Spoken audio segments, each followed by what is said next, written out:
Hello, everyone. Welcome to my live event. It is February 17th, 2025. Thank you so much for joining me. I have a special guest today, and thank you to the 95 people who are attending via LinkedIn. There's others on Facebook and others on, Instagram. There we go. Thank you very much. Again, we're live on Facebook, LinkedIn, YouTube, and Instagram all at once for this live event. Today's episode is called Awaken Your Inner Wisdom, the Secret to Living with Purpose with Dr. Delphina JOYce Avila. Let's bring her aboard. Dr. Avila, how you doing? I'm doing great. Hello, friends. Can't see you, but I feel you. It is good to be here. Thank you so much for your time and energy and experience you're about to share upon us. Please, let's start off with the $1,000,000 question. Please share your journey on how you discovered your inner wisdom in living with your purpose. But before you do that, tell us a little bit about you. A little bit about me. Okay. Well, thank you very much, Dr. Perkins, for giving me this opportunity to come and share. I have been on this journey, like many of you, learning about myself. And I really probably started learning more about myself when I went through the journey of cancer. And prior to that, I had already been tapping into my intuition, tapping into what it was that I was hearing within myself. And I have a strong sense of faith. But it was in my journey with an illness that I really learned to quiet my voice, to quiet the noise that was happening within my head, because there were so many things outside of me that I couldn't control. And because I couldn't control them, it allowed me to really just learn and grow as a human. How about you, though? In addition to that, what do you do? Who are you? Who am I? Well, I'm Dr. Delphina JOYce, messenger of joy. Joy means journey, options, you choose. I received my calling back in about 2006 when I learned what my name meant. My name, Delphina, comes from the Oracle of Delphi, where divine messages were delivered. And JOYce means joy. So my name means messenger of joy. And my calling is messenger of joy. And it was through that experience of the cancer that I learned what joy really means. And that's how I learned about inner wisdom. That's how I learned how to listen to what my inner voice was saying. So who I am is Delphina JOYce, messenger of joy. And what I'm doing is teaching people about their free will, about their personal agency, about who they are in their greatness. And that's what I do. That's my calling. Thank you for sharing all that. That is perfect for leaders, really finding that inner wisdom. It's not all about being a task-oriented leader, or what's beautiful is servant leader. Yeah, you want to be part of your leadership as being a servant leader or a transformational leader or the mix of those two things. But before we can begin being a strong leader, mind and body have to be at 100%. And part of that, a big part of that is your inner wisdom. So how would you describe that inner wisdom? Is there a definition you prescribe to? What is inner wisdom? Mm-hmm. I really appreciate you noting that, Dr. Perkins, because leadership starts with oneself. We have to learn how to be a self leader before we can lead others. And by doing that, we need to be in alignment. And I say spirit, mind, emotion, and body. And I believe that it's holistic. And it does start with oneself. It starts with caring for ourselves, because just like I'm sure that many of you have heard that, when you're on an airplane and you're in a crisis mode, you've got to give yourself oxygen. As a leader, if you don't take care of yourself and you're exhausted and you can't think right, or you're operating consistently with high levels of cortisol, your body is not operating at its best. And so inner wisdom has to do with that. It has to do with self-love, self-compassion, taking care of yourself, that you are a self-leader first. First, you're leading yourself before you can be a servant leader to others. And so what you asked was, how can one do that? Is that what your I question love was? that. First, you're leading yourself before you're a servant leader for others. Did you hear that, audience? Did you get that? Because a lot of you out there, I'm concerned for you. And that's why I'm being a little firm right now. You're chasing the devil's dollar. I get it. We all need a little bit of money, but how much is too much where we're greedy, we're stressed out? Take care of yourself. I'm sorry, Dr. Ala. Go ahead. I interrupted you. No, that was okay. What I was saying was, you asked how. How? So I remember when I was a leader at a school site and I was the administrator, and I remember getting to my school. My sister used to give me trouble. My sister worked for the city of Phoenix. She still does, but she would say, "Sister, I go to work and your car is already there. And I come home from work and your car is still there." And as an administrator, when I was an administrator, I wanted to be the first one on campus because I wanted to walk the grounds. I wanted to see, is there graffiti? Is there anything dangerous? Like, I wanted to be the first one there. And normally I was there with the custodial staff, and we would walk the site together. And then at the end of the day, I liked to have that time to decompress and also do the office stuff that you don't have time to do because you are visual. You got to be out there and in front of people and things like that. So it is more than crucial. It's essential that you take care of yourself. And that means that you step away. You must step away from all that is happening. And you know what's really important, Dr. Perkins, is you check your ego. You check your ego, because if you think that that system cannot run without you, that's pride. That's ego. Because if you are a great leader, you train the system to operate without you. You create systems and operational procedures so that when you have an emergency or you are called to a meeting at the district office or whatever it is, that your staff can hold down the fort whether you are there or not, because as a leader that's efficient and effective, you've created those types of systems. What does that have to do with your own inner wisdom? It means you have to learn how to operate at a high level on your own. You have to feed yourself well. You have to do exercises. And I say have to, but really what I mean is it's a choice. It's a choice. Excellent words. Excellent words. Did you hear that, folks? Having systems in place. So if you're out sick, if you're out at a meeting or a conference, if unfortunately you pass away, the school can continue, the organization can continue to operate. Having those systems in place and working all those hours unhealthy, just like you schedule time within your workday to do certain things to move the organization forward, to move people forward, your community, your stakeholders forward. You have to schedule in time for you. For an example, I know administrators, leaders who say, you know what, at X time in the morning, maybe it's 10. I tell my secretary, this is my golden time or whatever time you want to call it.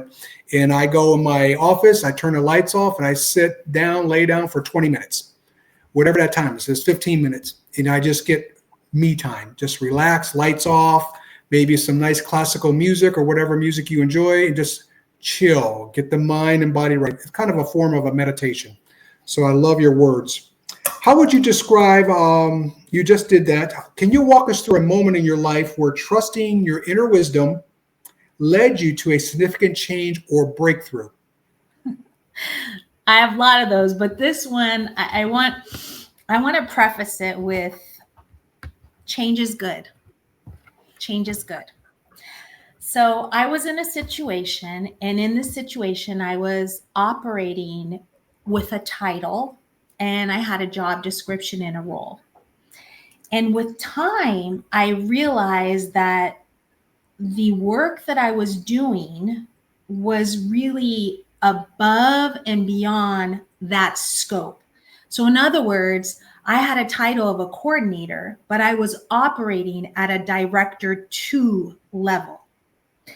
And I spent time analyzing, because this was my gut. This was my intuition. I was like, well, I'm doing this, this, and this. But you can't just go off of your gut. Your inner wisdom will tell you. But I also looked at data and I analyzed job descriptions. And when I analyzed job descriptions of other level 2s, I realized that in the role and the description, that description was operating with all kinds of tasks that were a level 2, a director 2, right? And so I went to the higher ups and I presented information, and then I let it go, and I waited. And I didn't do anything else about it. I literally sent the documentation, and I loved my job. I loved my job. I loved what I was doing, and I let it go. Well, a month passed and I hadn't heard anything. Zero, silence. And all of a sudden, I got this inner feeling of it's time to follow up now. A month. I didn't do anything for a whole month. And I heard it's time to follow up. And so I followed up. I followed up with an email. Hi, just checking in to see if there's any conversation, any other documentation needed, anything that we need to talk about, because I had an ask. And my ask was to have a reevaluation of the role and the title to see if there were any adjustments needed. And the response that I received at that time was literally in passing. There wasn't a written email. It was a passing. And the passing was, oh yeah, we talked about that a long time ago. We're not doing anything. The reason that I say that change is good is because I had already known prior to that a change was happening. And the change was, do I value and honor myself enough to take a leap of faith? Because it was time for a change. I had outgrown that role. I had outgrown that system, and I was looking for an adjustment. But no one outside of me was going to make the adjustment for me. And I had to look inside and say, do I believe that I have the skills, the strategies, and the knowledge to take a leap? And I did. And when I took that leap, it was a leap of faith. I ended up moving into a way, way better situation. But it was scary. It was scary because I was like, am I good enough? Can I handle more? Well, I was already operating on more. All I was doing was questioning my self-worth, my knowledge, my skills, and what I knew. And that happens to a lot of us. That's called imposter syndrome.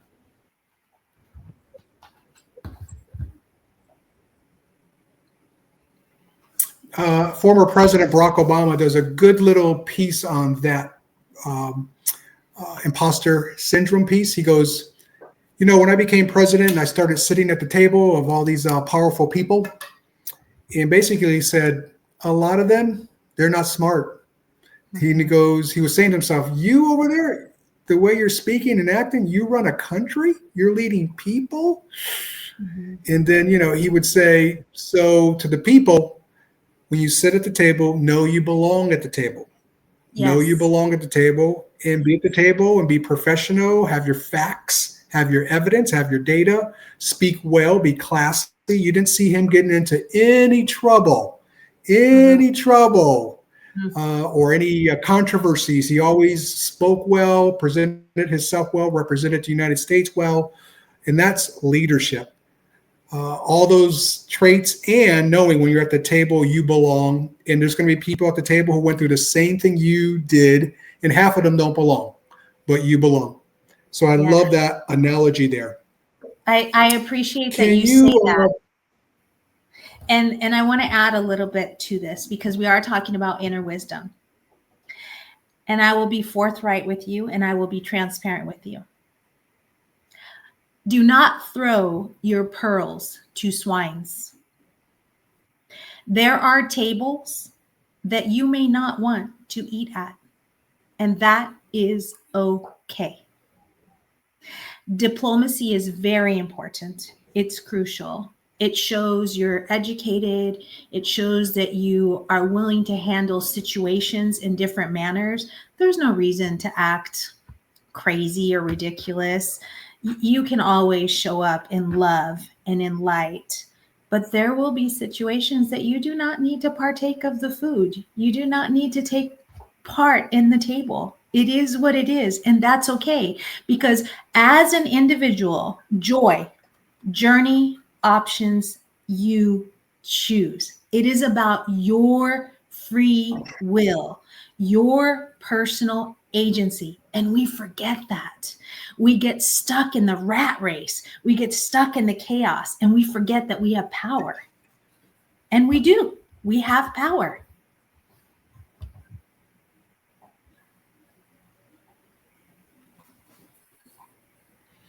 Great advice. Great advice. There's a saying out there: in your 20s, you care about what people think.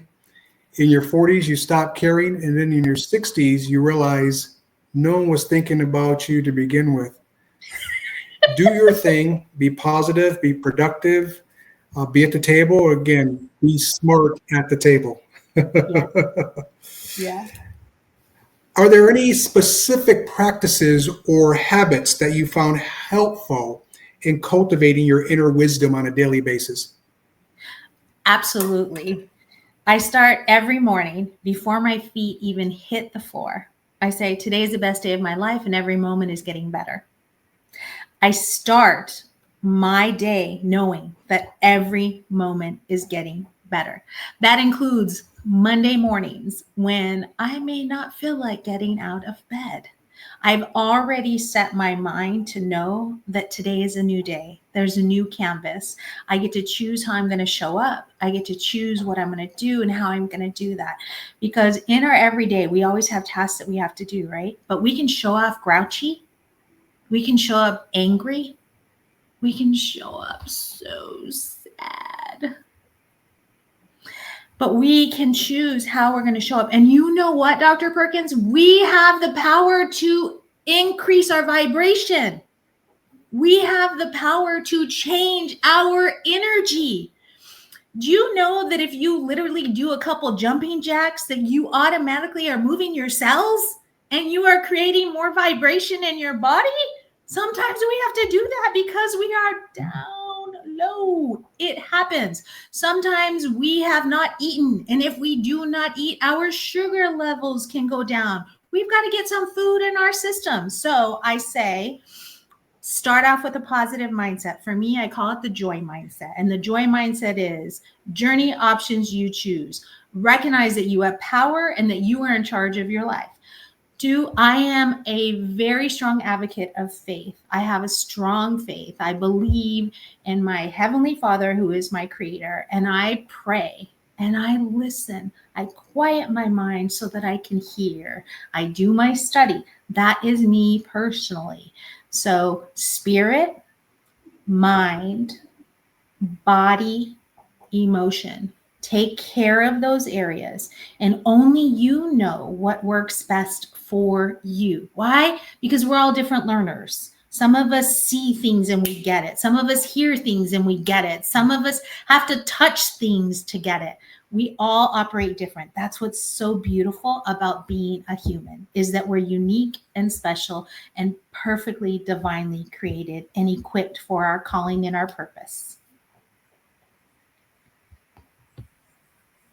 Can meditation, journaling, or mindfulness be helpful in this process? If so, how? Okay. Well, let's start with journaling. So when you journal, you're giving your mind the opportunity to take thoughts and place them on a paper. Now, this is a really cool activity. If you are right-handed, write a question that you would like an answer to, and then use your left hand to actually answer it. Now, your handwriting might not be the best, but keep writing, because what you're doing is you're engaging the right and the left hemisphere. and your mind will work with your body and begin to give you answers. Test it out, my friends. Test it out. Write your question that you would like answered. Then use your opposite hand to write the answer. Now, quiet your mind. If that means you close your eyes and you just say, talk to me, self, allow yourself to do that. Okay, so journaling takes thoughts that could be at a subconscious level to bring it to a conscious level onto an imprint. Okay, you also talked about meditation. Meditation is wonderful. So in our world, we have thousands of data points coming to us. Right in this second, there's so many things coming in through my eyes, through my ears, through my nose. There's just all kinds of things coming in, and it's fast and it's rapid. When a person goes into a moment of meditation, they are training their mind to be present in the moment. So how many of you have ever gone to work, you're on the phone, you're driving, you get to work, and you don't even know how you got there? You're operating on autopilot, which happens often. When you meditate, you train your mind to slow down and to be present in the moment, and your mind will also begin to give you answers. So I have another thing that is beneficial. If you are percolating on something, you can ask yourself a question, and then you tell yourself, answer this in a dream. Answer this, and you go to sleep. Forget about it. Relax. Sleep. Your mind will keep operating, and you could come up with an answer. I've answered many questions in my dreams, and I wake up in the morning. Sometimes I'll wake up in the morning and I have this amazing idea for writing. I don't even know where it came from, but my brain heard something the day before, and then in the morning I woke up and I had this idea. I just wrote a whole blog on settling, conformity, and I don't know, it was like 3 things that happened to us. And I got it in the morning. I woke up and that was something I was going to write about. So journaling, meditation, important. You said one other thing. What was that? I can't remember. Meditation, journaling, and mindfulness. Mm-hmm. So mindfulness is in essence being present in the moment. So there's mindful eating, mindful walking. It's being present in the moment. So an example was I went to dinner with my kids yesterday, and my daughter reached out and she's like, Mom, you didn't send any pictures. And I said, I know, I'm so sorry. I wanted to be present, so present with my children during that dinner that I forgot to take out my phone and take a picture and send it to my daughter who was present. And I was like, not doing that. It was like, I'm sorry, Miha. I was so present, like engaged in the conversation, and it was all, that was me being present, which meant I didn't even have my phone out. Did you hear that, audience? Throw away your phone. Throw it in the garbage, please. I was just at a jacuzzi and yesterday, and there was a young couple there. You can tell they were together. They came together. And the entire time at the jacuzzi, they were on their phones, both separately. And I'm like, wow, shouldn't you be enjoying each other? You know, like kind of sitting next to each other, talking about the day, talking about the future. What is it with this phone baloney that people are just addicted to it? I heard something recently that said social media and phones are kind of, you're reactive all day because you're following social media. You're following your phone. Instead, put it away and you dictate your day. You, not the phone, not social media. So I think the world just got caught up in a lot of stuff, and they're not wise enough to pull themselves out of it. And that's why I do things like this to help them, give them some learning nuggets to get on the right path, to do the right things, to have integrity, and so forth and so on. We're here with Dr. Avila. We're talking about inner wisdom, and she's given us a lot of tips and strategies and keys to help us out as people, as leaders. So we thank her for her time. Any comments you have, please. We want comments. Now, I'm kind of upset with my audience because I know my audience follows social media, and with a cat when a cat falls off a fence on another video, they got 20 million views and 20 million comments. I want some comments. I'm giving you life advice. Dr. Avila is giving you life advice. Put in some damn comments, folks. Come on. Do I need a cat behind me falling off a fence? What do I need to do? Give me some comments. I tell you. How does Awaken? Go ahead. I would say, one of the things that I really appreciate when I do classes and I have the blessing of working with other leaders and educators. And one thing that I love is when someone has the courage to put a scenario out there and I say, there's two things it's called, la comunidad de cariño, the community of love, and the community of being brave. Now, it takes courage to put something out on the table that everybody's going to know about, because some people might judge and be like, oh, that's an easy one. The point that I'm making is that we all got chaos in our life, and you can be encouraged and uplifted with other people's wisdom. We have not all lived every moment in the world, but we have connection with people, and people have other life experiences that we can learn from. And we don't have to touch the hot pan. At least I don't have to touch the hot pan. All I need to do is call up another leader and no, I've never dealt with that. But coming together and synergizing, we're going to come up with an idea.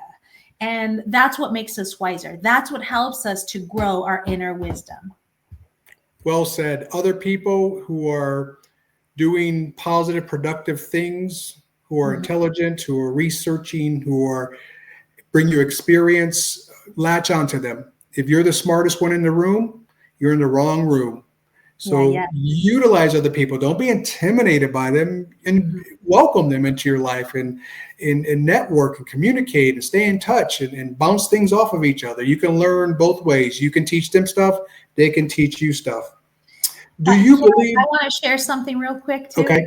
So how many of you know that if an apple goes bad, everything else, all the other fruits in that basket will go bad? When we talk about surrounding ourselves, when Dr. Perkins talks about surrounding ourselves, think about that. If you are engaging with individuals who are grouchy all the time, who are negative all the time, you can bet that your energy can get zapped. There is something called an energy vampire. How many of you have those friends that will call you up and to me, I say they vomit on you.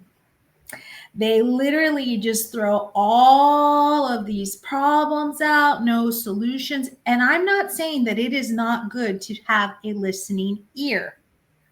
What I am saying is that you have to know yourself well enough to know that who you engage with does create an energetic imprint on you. And if you are consistently with people who are negative, then you can bet that you will have a negative piece because you're getting poured in with negativity. So it's the same thing. If you are operating with people that are problem solvers, innovative, creative, and you may feel like, oh my gosh, I don't come up with all these great ideas. That's awesome, because you're surrounding yourself with people who do, and you will move to that. You will rise to that. Well said. The psychology research has a concept called the law of the group. So who you hang with, you become. If you hang with gossipers, you become gossipers. You hang with negative people, you become negative. You hang with successful people, you become successful. And I always use this with kids. If you hang with you become, and that's so true. There's tons of research out there that proves that. How does awakening your inner wisdom impact the way you connect with others in the world around you? I love that question. So I would say people can feel who you are. because there's something called quantum physics. If we show up and we trust ourselves, the actionable behaviors that we will demonstrate are self-love, self-compassion, boundaries, being okay with saying no. We can't do everything. And people will know that about you. If you walk in integrity, people will know that. They will sense that. I don't think we give enough attention to people's ability to read the room, read people without you really saying anything. We pick up on body language and we never really talk about it, but we pick it up. And you can actually hone in on that skill. So how does inner wisdom show up outside of you? People can tell if you trust yourself. People can tell if you are confident. People can tell if you are lying. If you legitimately learn to trust yourself, and your yes means yes, and your no means no, and you are not consistently bending who you are in your integrity, then you will show up stronger. So if you say, I get up, I make my bed, and then you don't ever keep your word to yourself, you're letting yourself down and you'll let other people down.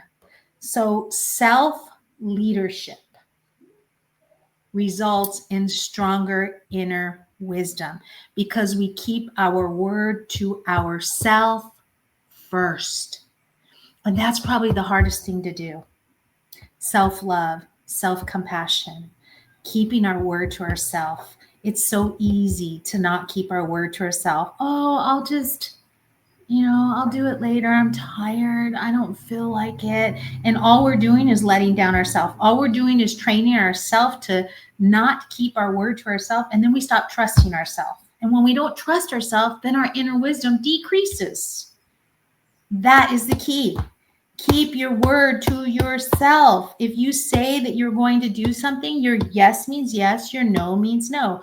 Are there times when there's emergencies and there's changes? Absolutely.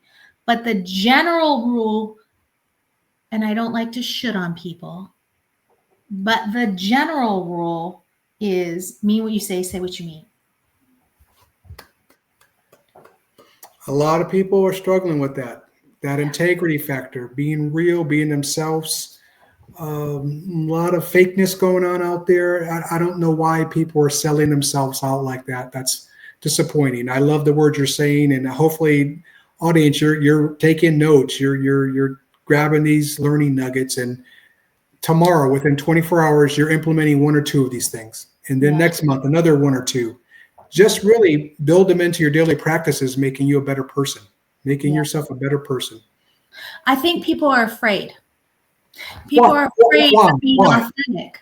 People are afraid, like, if I wear my big gold earrings, people are going to think I'm too Latina. If I wear my red lips, people are going to think I'm too loud. If I smile and I laugh, I'm not educated enough. Or what happens if, I use my strong voice? So people are afraid of being who they truly are. We refine, we mature, we grow, we evolve. That is natural. But who we are is amazing. Learn who you are. Be your authentic, true self. I don't know. And we're not talking about not understanding situational leadership because, you're not going to go to a school district situation in your Saturday night, cute kind of whatever. I don't know. Like there's appropriateness. However, we get afraid of using our voice for good. We get afraid of being authentic. And I should be saying like because, I say we because I say like we are one in a wholeness, right? But really, if I'm talking about joy, it's I am afraid to show up who I am. I am. And you learn to use your eyes and to adjust them. If I say I am afraid, or if I'm saying you are afraid, that's a reflection. There must be something inside of me that I need to work on. Right? So I think that people are afraid of being their authentic, true self for whatever reason.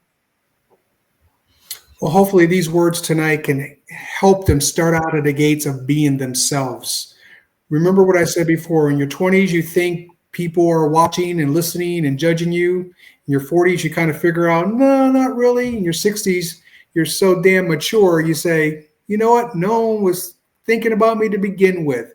And that is true all the way through life. Be a positive you. Don't be a negative you, because people don't like that. You're not going to get far. Be a positive you. Do your thing. And guess what? If you're in the right environment, people will accept you. People will love you, care for you, respect you. If you're in the wrong environment, yeah, people will push back. Then you have to take that leap of faith and go elsewhere so people will accept the authentic, the genuine you. So great, great words. That's how people can help themselves out of the gate. And that was one of my next questions. How do people get started? And you seem to have answered that question of taking that step, that leap of faith, and just do it. Like Nike says, that's the motto. That's their tagline. I think that's the best tagline of all time, because if you use the words do it, it doesn't mean much. But if you add the word just, it's so significant. Just do it. Yes. Take a step. You don't have a goal or aspiration in front of you. Just keep moving forward. Eventually that clarity will come. It will. And the man upstairs, I'm telling you, he will reward you. He will reward you because he likes people who are trying their best, giving that effort, putting themselves out there, being positive and productive. So a lot of great nuggets tonight. Last couple of questions. I really appreciate your time. Again, audience, give me a comment. Do I need a cat falling off the fence? Do I need a cat falling off the fence right now? I do want to tap into something that you said, Anthony. And you said, show up as your best self. But I also think we have to be willing to learn and grow. When I first decided like I wanted to be healthy, it wasn't easy. Learning about food, micro, macro, all that stuff, like I had to actually study. I had to learn about that. And so we show up as our authentic self, and we also allow the grace and the grit to grow. And that means that we learn, where are there areas in my life where I can be better, I can do better, and I can show up as my best, and my best will continue to evolve. And that can dive into your passions. Like sometimes we don't even know the things that we love to do, the things that we enjoy. And by asking ourselves questions and doing self-reflection, we allow ourselves to grow more authentically because we are willing to step out of our comfort zone. Well said. Showing up as your best self to learn, to listen, to observe others who are doing positive things. Maybe they're practicing their faith. Maybe they're practicing getting better health. Maybe they're practicing getting back on track with their finances. Maybe they're trying to volunteer and serve more. Maybe they're doing a career change. Maybe they're doing a career change. Maybe they're rebounding like you from your Achilles tendon, and you have to make some adjustments. Driving, walking, attending events. How do you do all that? And having a positive attitude about it. It's a setback, but it's a set up for your future. Love it. Love it. Set up for your future. Yep. Sit back is a set up for your future. And sometimes, like a bow and arrow, you got to pull that bow back and release so that arrow can move forward. You got to go backwards sometimes to go forwards. And I've been there. You've been there. Others listening to this have been there and could preach to the moon to say, hey, going through it sucks, but at the other end, it's so much better. It's so much better. Last question. I want to say, and being able to take that struggle, that setback, whatever it is, being able to identify the blessing in it. So I want to share an experience that happened to me. I was working for a school district. I thought it was going to be my home forever. I was doing awesome work. I mean, I was a great employee. I was a great leader. And they decided that they were going to make some changes. And when they were making those changes, I had an individual that was at a high level come to me and say, hey, I just want you to know that we're making some changes, but we have a position for you, and it is a leadership position. We just don't know what it is yet because we're getting people on the bus and we're moving people around. Well, in that moment, I was like, wait a minute. At the end of the day, you can do whatever you want, right? They're an organization. They have that power. And I, as an employee, will do wherever I'm placed. And I had to make a decision because I received a pink slip. But my pink slip said on the back end, like, don't worry, it's a pink slip, but really, and I had to like, okay, do I want to trust this or what do I want to do? And what I ended up doing was saying, I think I'm ready for a change. And I took that leap of faith for the change. So even though I got that pink slip, and I was being reorganized. And I was being reorganized, being told that I had a leadership position. There was still this sense of like, what does that mean? And I could have either operated with patience and trust that they would keep their word and put me in leadership, but I didn't know what that meant. Or I could take the situation because it was my life, my joy, and do something about it. In the end, I did something about it. I got a better job that ended up being more money, but that's not the point.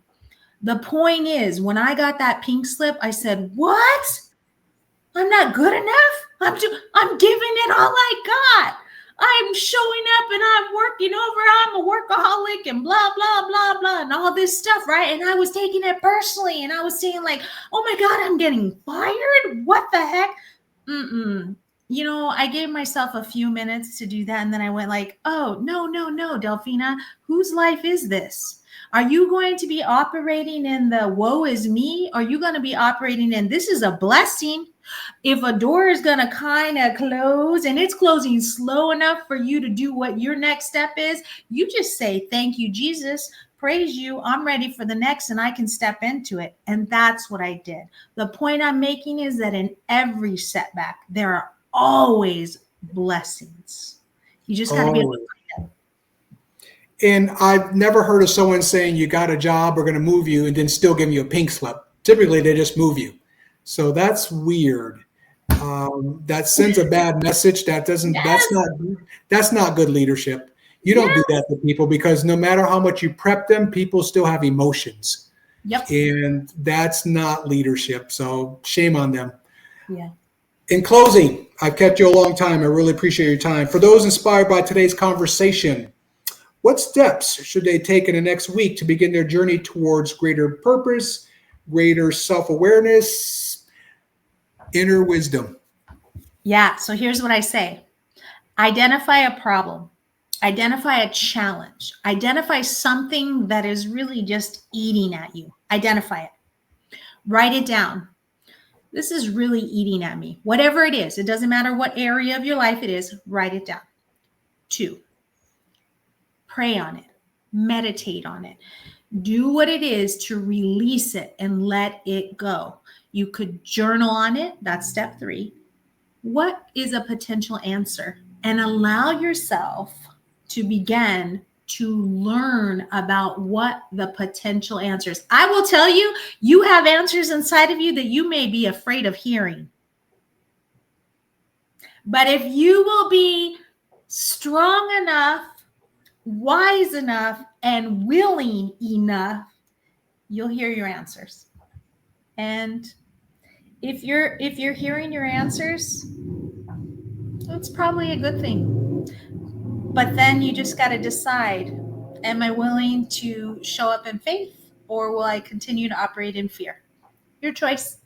Joy, journey options, you choose. I even saw that on a t-shirt today. Faith or fear? Mm-hmm. Your choice. Let's do some closing things here to pay the bills, I call it. Really, let me put this back up here. Let's see, a lot of technology here. Where we at? Come on out, come out. That's not it. Let's see, I'm using a different computer. So boom, here it goes. I got you. Where you at? Come on. Oh, there we go. There we go. All right. So Dr. Avila, you didn't talk about your books because I think many of them you can journal. Is that correct? Yeah, I have lots of journals. I have about 12 books, and I actually have a new one coming out, but I've got, I don't know, maybe 8 journals in there, and they have to do with thoughts, faith, wisdom, just different topics. And they start with a word, they have a thought, and then really you have to do the work. You have to journal and ask yourself. I just guide the process with my writing.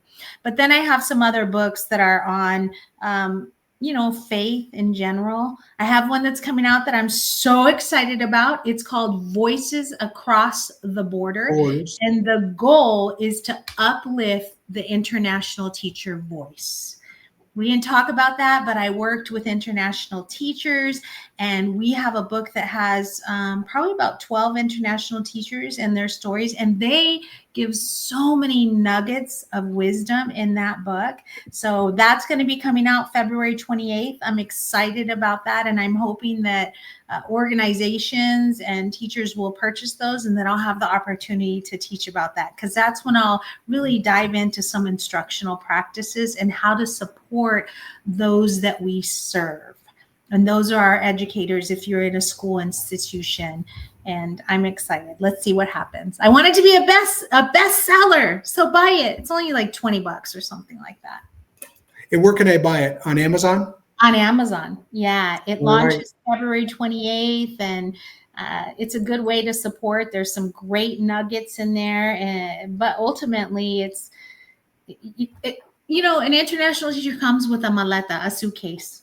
And we don't always think about that as, living in the States. We've got our place to live. We've got our form of transportation. And so they write about like coming to a whole foreign country and not knowing the transportation system, not knowing, like it could cost $3,000 to get an apartment because there's an application fee. And then they talk about just developing relationships with students, with their colleagues, with their leaders. And it's just an awesome book, and I'm excited about it and grateful that I've been honored to work alongside these beautiful people and learn. So did you hear that, audience? She offers books. She offers journaling, journals. And you can go to her. Where can they go to your website? joyoptions.org. Choose. That's what it is, all one word? It's Joy Options. No. My website is joyoptions.org. Okay. I got tripped up. Very good. So you can go there and see everything she's doing, and she has the resources there to help you move forward, to take that step into starting that agency piece, that inner wisdom piece. A lot of great nuggets tonight, and hopefully you wrote many of them or all of them down to get started. My future guest coming up next week. I'm back at it on Tuesday, I believe, February 25th. The topic is You Are a Gift, How Influence is in You. So Daryl Stern from Stern Inbound Marketing will be with me. I actually utilized him for 3 months to help me with marketing for my brand. Dr. Toyin, her topic is another great topic of leadership, but parent leadership this time. She does a lot of research and studying on how to be a better parent because she's the executive director of Great Hearts Christos in Chandler, Arizona. It's a charter school system. Moving on, we have Dr. Bobby Farmar. He's a university professor for the University of Virginia, the Darden School of Business. I met with him twice at a couple of different functions. He and I hit it off and started networking, and I asked him to come on. And we're just going to do what's called the Leaders Lounge, raw talk on real leadership. So we're going to have a blast with that. And I have some more guests coming, but I'm just going to feature these 3 for right now. My newest book is coming out. I got some tough news today. It's not until late April, but it's coming. So that's great news because literally I get it from China because the quality is better and it's less expensive, but it takes a while. So it's called Sucked, 10 Micromoves to elevate you from suck to significance. And I really get into suck meaning you're not good at something at first. Significance meaning you're really good at it, you have success. Now you're helping others. That's what significant means in my books. From suck, not knowing, to significance, to helping others. So you can pre-order now by scanning that QR code. Now, this is a little tool to help you get started. And I feature this after every session. And it's called the Courage Ladder. And on the top where it says getting started, you can put an inner wisdom goal. Whatever your inner wisdom. So Dr. Avila, what would be an inner wisdom goal for someone starting out? How do I hear myself? How do you hear yourself? You can put right on top where it says getting started. How do I hear myself? Then go all the way to the bottom, action, all the way to the bottom. What would be one action that they can start out with? How do they hear themselves? The easy one, close your eyes and listen. Number two, now what would be going up this ladder here? What would be a second action? A second action would be write down what you hear. Okay, so we've given you a starter courage ladder. Hearing yourself. What was the first one again? The first one is close your eyes and listen. First action steps. Close your eyes. So you're closing your eyes because you're shutting down a lot that's happening. So getting rid of the noise. Yes. So you're closing your eyes and you're listening. If you took a moment right now and you just closed your eyes, you would already be able to hear thoughts in your mind. And remember, you started, how do I hear myself? That was your question.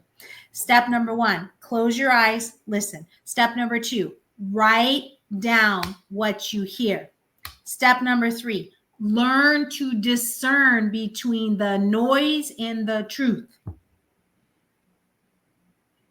And then we'll let you fill it to step number 4 for yourself. Yes. She gave you 3 starter steps. She gave you a goal and then 3 action steps. So this again is called the Courage Ladder, and it just gets you started. Like Nike, just do it, jump in and do it. And within 24 hours, get that beep moving.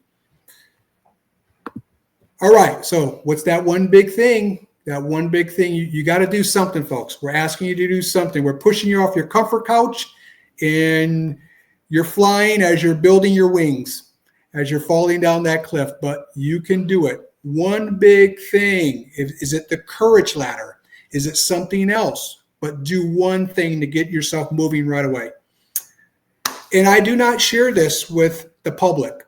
This is a QR code I have a few, 3 actually, Your Leadership Suck courses. They're 3 5-minute courses each. So one is 5 minutes, the other one's 5 minutes, the other one's 5 minutes that you could really get into and do right away. These aren't things that you have to do 2 hours worth of homework or anything like that. I teach you some skills and I ask you right away to go out there and utilize them within 24 hours. And it's just scanning that, and there's 3 courses there. In my consulting, I always do a lot of leadership coaching, organizational training, inspirational speaking. I'm hungry. I want to get out there more. I'm out there a lot now, but I want to be out there. So look me up, and I'm going to show you how to do that in a second here. You can contact me on LinkedIn, Dr. Anthony J. Perkins. Here's my email. Here's my website. You can contact me through my website. It has my services and recommendations from things I did in the past.